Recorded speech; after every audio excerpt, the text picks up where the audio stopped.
Hello, dear students. A very warm good morning and welcome to your social science class. So, dear students, yesterday you all began with the third chapter of your social and political life textbook, and the chapter is Why Do We Need a Parliament? Isn't it? So, dear students, I'm sure by now you know what a parliament is, and you also know as to how the parliament in India came into being. And also, with the help of the video that I shared yesterday with you, which was made by Ms. Elora, you also came to know about why representatives are important in a parliament and how these representatives are elected, isn't it? So, dear students, today we are moving to the next part, to the next topic of this chapter, and that is the role of the parliament. So, let us first begin by knowing about the objectives of this part today. So, the main objectives of today's class is first of all to understand the role of the parliament in India and then to know about the various functions of the Indian parliament. So let us quickly begin with a very short introduction. So the Parliament of India was created in the post-independence era. That means after 1947. The Parliament consists of representatives. And who are the representatives? Representatives are those people who are elected to the parliament by the common citizens of India, the common people who are the adult members of the country. So all members above 18 years of age, they have got the power, they have got the right to take part in election and elect those representatives who later on behalf of us takes decision and runs the government. Then the parliament consists of the Lok Sabha and the Rajya Sabha. That you already know, isn't it? So Lok Sabha members are elected after every 5 years. So after every interval of 5 years, elections, we call it general elections, it is held and members of the Lok Sabha who are our representatives, they get elected. Okay, and for the purpose of election, the entire country is divided into various constituencies. Constituencies means various areas.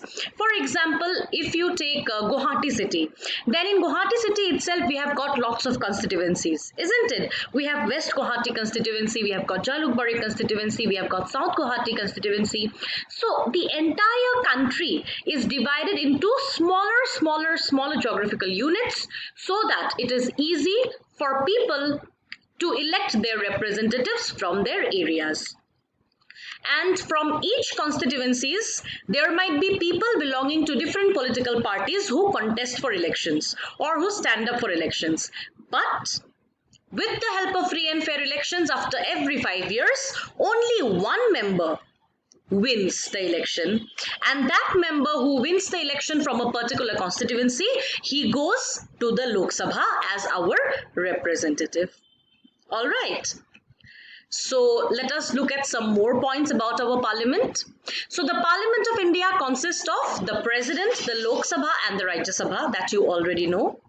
And also, in order for a political party to form the government, they need to get clear majority of votes in the Lok Sabha. Okay, so today in India, BJP is ruling, isn't it? BJP is forming the government. So BJP could win the election because it was the party who got majority votes in the general elections.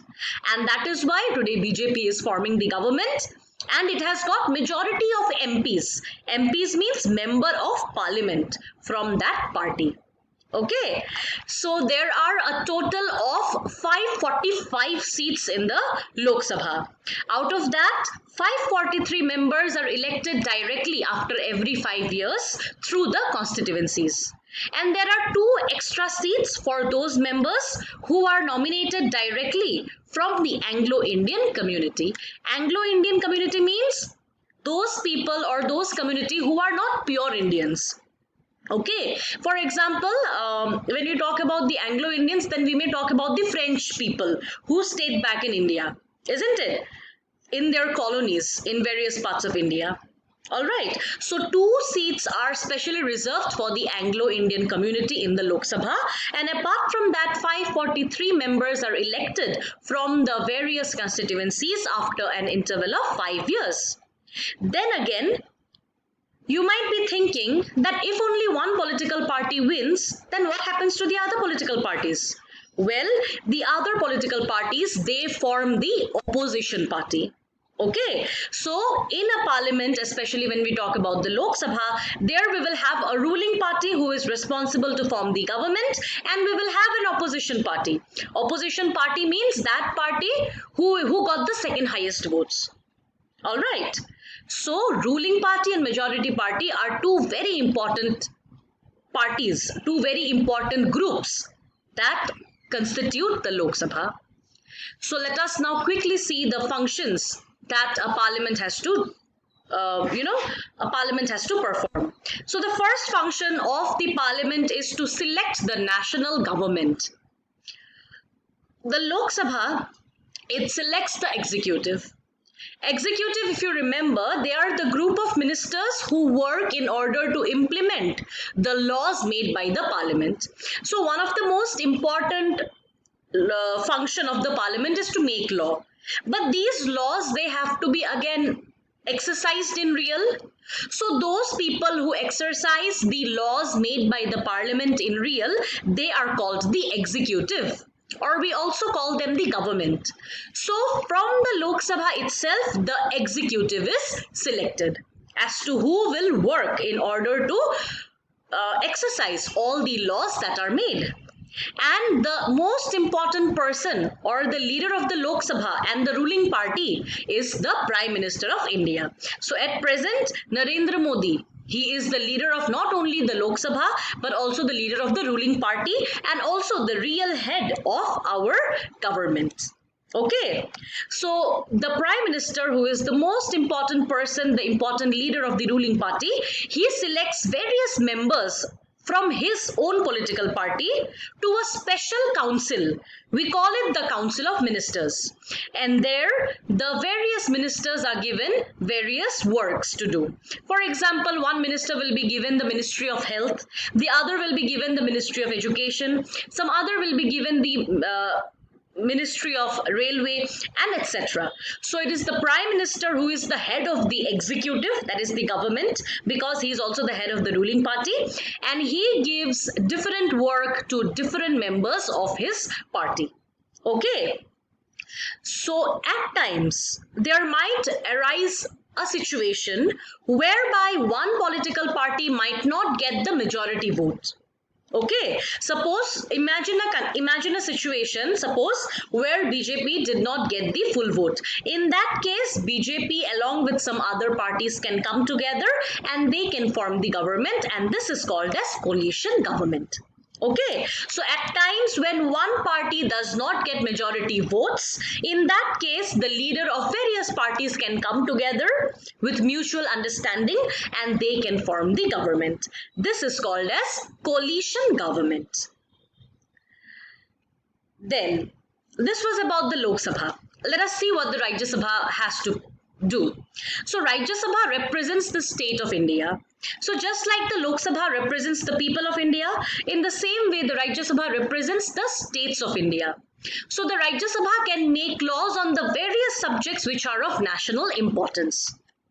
And also, when a law is made, then it has to be revised, and if required, it has to be changed or altered by the Rajya Sabha.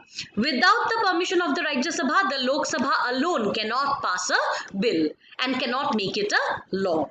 Okay, so the members of Rajya Sabha, they are not elected directly by the citizens. The members of Rajya Sabha are elected from the state legislative assemblies. So in every state of India, there are assemblies. They are called the state assemblies. So the members of Rajya Sabha, they are elected from the various state assemblies. Okay, and there is a total of 245 seats in the Rajya Sabha. If you can see, I have written down here, there are a total of 245 seats in the Rajya Sabha. Out of that, 233 members, they come from the various states, and there are 12 members who are nominated especially by the President of India. And these 12 members, they are experts in various fields. They may not be politicians, they may be a film star, they might be the cricketer, they might be a scientist, any people who are very important members of the society. Any such 12 members are elected or selected rather by the president, or nominated, as it is written. It is nominated by the president, and along with the 233 members, these 12 members also share equal power in the Rajya Sabha. Okay, so let us now move on to the second important function of the parliament. So the second important function of the parliament is to control, guide and inform the government or the executive, in other words. Okay, so the parliament has to ensure that the government is working in a very proper manner. It has to ensure that the government is not leading to any corruption and things like that. So in order to always keep a check on the executive or the government, the parliament uses various tools and techniques.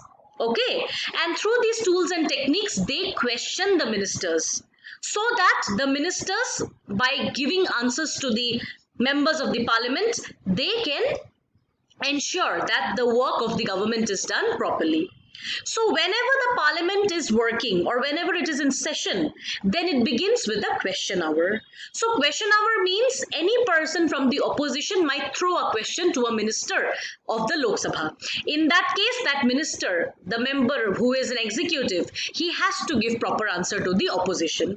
So in this manner, the opposition tries to bring out various informations about the running of the government in a proper manner.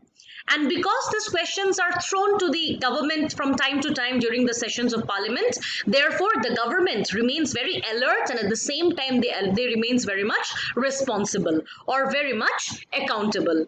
And they try not to indulge in things which may not be very much legal. So it is very important to ask questions to the members, to the MPs or to the executive especially, so that the ruling party is working in a proper manner without any corruption, and also they work for the welfare of the citizens. Then the opposition plays an important role in running the democracy in a proper manner, that you already know how, by questioning the executive. And the government gets to know about the valuable feedbacks of the people, and they are also alert. As the MPs of the opposition, they ask a lot of questions to them.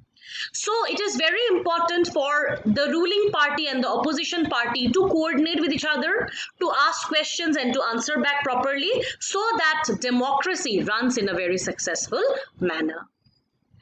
And the most important work or function of the Lok Sabha or of the parliament as a whole is lawmaking. So the most important task of the parliament is to make laws, that you already know. And as far as lawmaking is concerned, both the houses, the Lok Sabha and the Rajya Sabha, they have got equal powers. Okay, so a bill cannot become a law until and unless it is passed in both the houses. So that's all for today, dear students. I hope everything is clear to you about all the three functions of the government. And this is your homework. You have to first name the two houses of parliament. Then you need to explain me the meaning of coalition government. Then the role of opposition in a democracy needs to be explained in like 2 to 3 lines. And lastly, you need to write about the question hour. So the last date of submission is tomorrow. So that's all for today, dear students. And also I want to remind you all regarding your chapter test. Your chapter test for history lesson number 2 and for civics lesson number 2 is due on Wednesday and Friday. I have already sent a message in the group. I hope you all have gone through that. So please be prepared. I want you all to score full marks, 10 on 10. All right. So prepare well. I will send reminders again. But as of now, go through whatever I have taught you till now, because this is very much a part of your PT1 as well, which is going to be held very soon, just in the next month. So that's all, dear students. Thank you so much for your cooperation.